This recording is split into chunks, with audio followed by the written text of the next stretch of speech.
নমস্কার, কেমন আছো সবাই? আমার সুইট মম সুস্মিতা চ্যানেলে তোমাদের সবাইকে স্বাগত। এই সবেমাত্র গেল কৌশিকী অমাবস্যার পুজো। আমাদের দাদা মিঠুন দাদার বাড়িতে হয়েছিল। আমি সন্ধেবেলাতে আশ্রমেও পুজো দিয়েছি।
অপূর্ব লাগছিল মায়ের।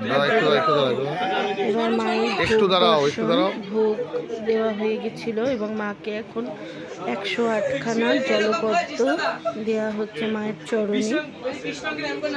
পুষ্পাঞ্জলি হচ্ছে, 108খানা জলপদ্মের পুষ্পাঞ্জলি হচ্ছে এবং মায়ের ভোগ নিবেদন করা হয়ে গিয়েছে।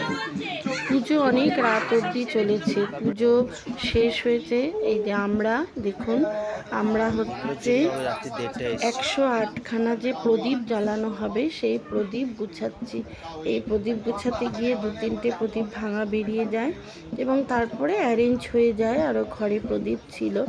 যদিও মিঠুনদার বাড়ির পুজোতে কোনো কিছু মায়ের আশীর্বাদে কম হয় না, সুন্দর করে সব হয়ে যায়। আমরা সবাই মিলে প্রদীপ সাজাচ্ছিলাম, সবাই একসঙ্গে পুজোর কাজ করতে করতে গভীর রাত হলেও কিছু বোঝা যায় না।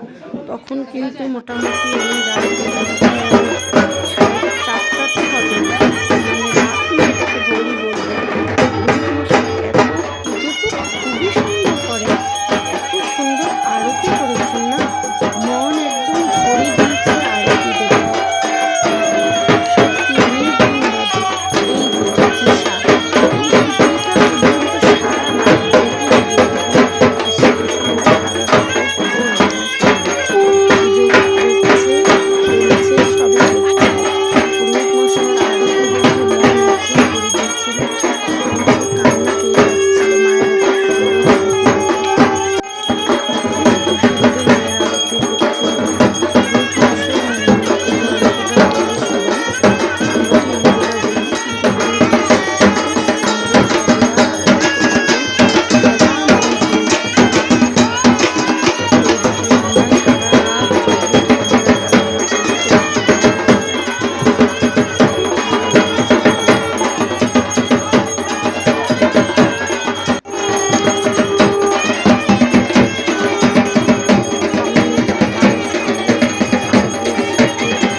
কন্টিনিউ।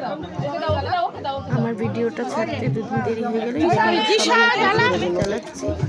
অনেক ক্যান্ডিডেট আর প্রদীপও মানে কম পড়ে যায়, তার জন্য সবার জন্য বরাদ্দ ছিল 2 কি 3টে করে প্রদীপ জ্বালাতে হবে, এবং তাই জ্বালাচ্ছিলাম একসঙ্গে।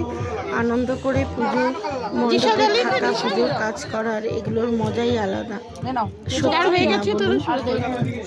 মায়ের আরাধনা করলে মনটা একদম পবিত্র হয়ে যায়।